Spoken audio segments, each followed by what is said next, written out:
Olá, boa tarde. Está começando o Jornal da Alerj, primeira edição, ao vivo, direto do plenário. Meu convidado de hoje é o deputado Flávio Serafini. Boa tarde, deputado. Boa tarde. Obrigado pela sua presença mais uma vez aqui no Jornal da Alerj. Obrigado, é um prazer.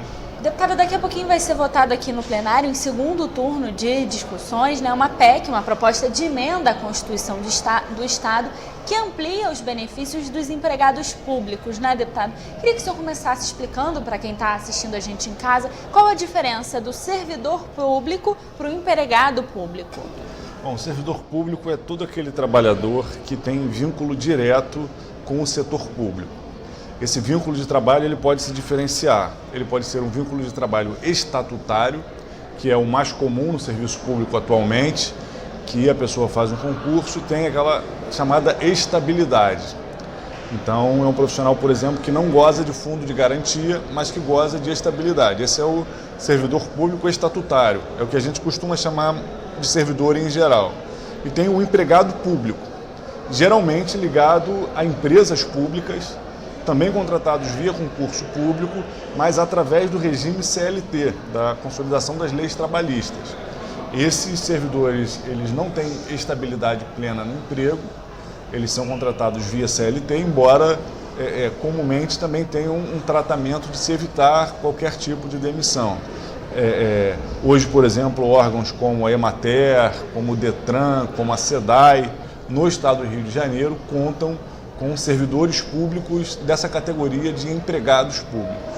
São regidos pela CLT, deputado? E por isso tem, às vezes, em alguns casos, um regime de trabalho diferenciado dos servidores públicos concursados e estatutários. Deputados, o que essa proposta de emenda à Constituição, que vai ser votada daqui a pouquinho, traz de benefício a esses empregados públicos que os servidores hoje já têm? Bom, primeiro só esclarecer que os empregados públicos também ingressam no serviço público via concurso.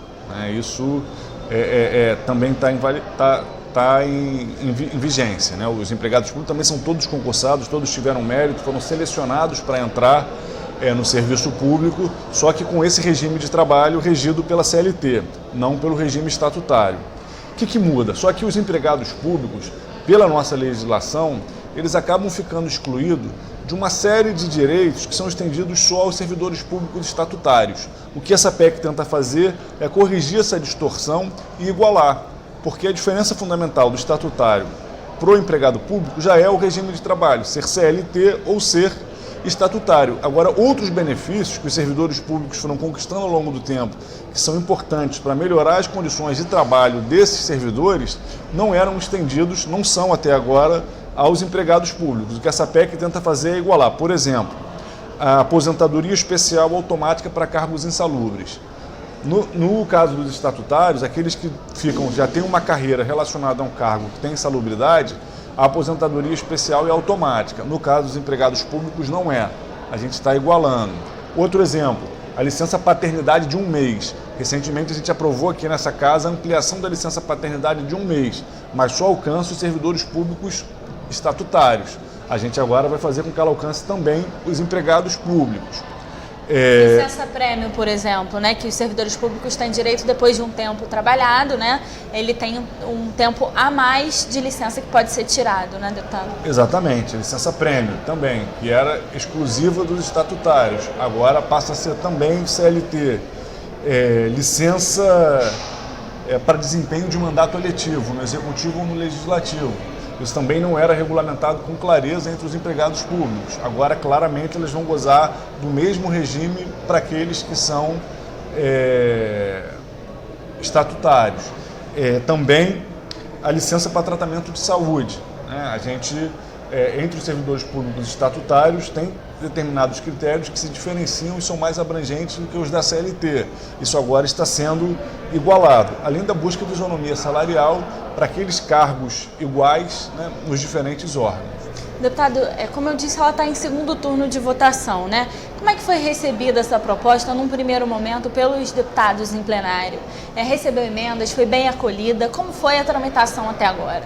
Olha, ela recebeu algumas poucas emendas que ajudaram a aperfeiçoá-la.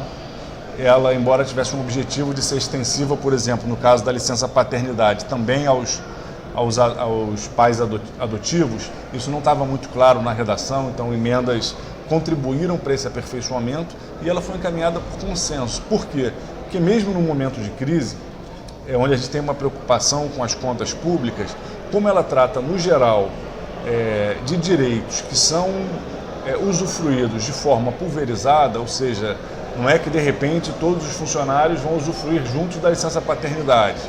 Não, o funcionário vai usufruir num mês, o outro em outro. Isso não gera um impacto direto nas contas públicas. Ou seja, não gera impacto direto nas contas, né, deputado, mas pode gerar na eficiência do serviço, né? Exatamente, pode gerar na eficiência, na nossa avaliação, positivamente, uma vez que o profissional passa a ter um conjunto de direitos que lhe dão uma proteção. Por exemplo, a licença paternidade. Eu sou pai de 2 filhos, fui um dos militantes aqui nessa casa para aprovar. Os primeiros 2, 3 meses do recém-nascido são meses de muito desgaste, sendo que no primeiro mês ainda tem o agravante de que a mãe também está se recuperando de um processo de parto que muitas vezes é um processo cirúrgico, inclusive quando a gente tem a cesariana. Então, nessas primeiras semanas, né, nesse primeiro mês, a presença do pai é fundamental. Com a licença paternidade, esse servidor ele vai conseguir ter uma participação mais ativa nesse momento e quando volta ao trabalho, volta mais satisfeito, volta tendo desempenhado um papel familiar importante até para que ele possa desempenhar o seu trabalho nos meses seguintes de forma também mais tranquila. Então, exatamente, ele tem pouco custo, mas tem um retorno grande do ponto de vista da possibilidade de melhorar a eficiência, porque ele melhora as condições de trabalho dos empregados públicos. Deputado, e para a gente explicar também para quem está assistindo a gente, em relação à tramitação da PEC, né, deputado, é diferente de um projeto de lei comum, né? A proposta de emenda constitucional precisa de um quórum qualificado, ou seja, 42 deputados têm que estar em plenário votando para que essa PEC seja aprovada, né? Exatamente, ela tem essa diferença e a diferença de que ela não precisa ser sancionada pelo governador. Uma vez que a LERJ aprove, ela está automaticamente aprovada. Na primeira votação a gente contou com, foi unanimidade entre os presentes no plenário, né? Foram cerca de 45, 46 votos. E hoje a gente espera que novamente ela seja aprovada. Vamos trabalhar para alcançar o quórum. Hoje é uma quarta-feira, é um dia que a casa costuma estar cheia. E como é um projeto que foi muito bem recebido pelo conjunto dos deputados, a gente espera passar desses 42 votos e aí ela automaticamente entra em vigor. Ela pode até vir a ser questionada através de contestações judiciais, mas ela não depende da possibilidade do governador autorizar a sua entrada em vigor. Ela entra em vigor automaticamente. Deputado, então isso quer dizer que os empregados públicos, a partir da aprovação da lei, já passam a ter todos esses benefícios? A partir da publicação, eles passam a ter todos os benefícios. A gente aprova hoje, nos próximos dias ela é publicada e aí os empregados públicos poderão gozar desses benefícios. Então, se tiver algum empregado público cuja esposa está grávida, pode se preparar para usufruir um mês de licença paternidade. Tá, o senhor tratou desse tema, dessa questão da licença paternidade, né? Foi uma luta aqui do senhor também, de outros deputados, para a aprovação da ampliação desse tempo de licença paternidade. E uma outra questão que também traz nessa PEC é a questão da adoção, né, deputado? Também estimular a adoção, ampliando também o tempo de licença, tanto para a mãe quanto para o pai, né? Sem dúvida, a gente vive no Brasil um debate importante, a adoção é algo fundamental. E um dos momentos mais importantes da adoção é a fase de adaptação. É a fase onde a criança adotada convive com a família. A gente ampliando a licença paternidade, nesse caso onde a criança, às vezes é uma criança que já tem alguns anos, tem que ter esse momento de convívio, de construção de intimidade com a família. Algumas famílias até optam por viajar uma parte do tempo, outra parte do tempo tentar desenvolver o cotidiano com a criança. Isso permite que o pai possa também participar desse momento ativamente. Mais uma vez, lembrando que a família, na família, o cuidado com as crianças não é exclusividade da mãe, é também responsabilidade do pai.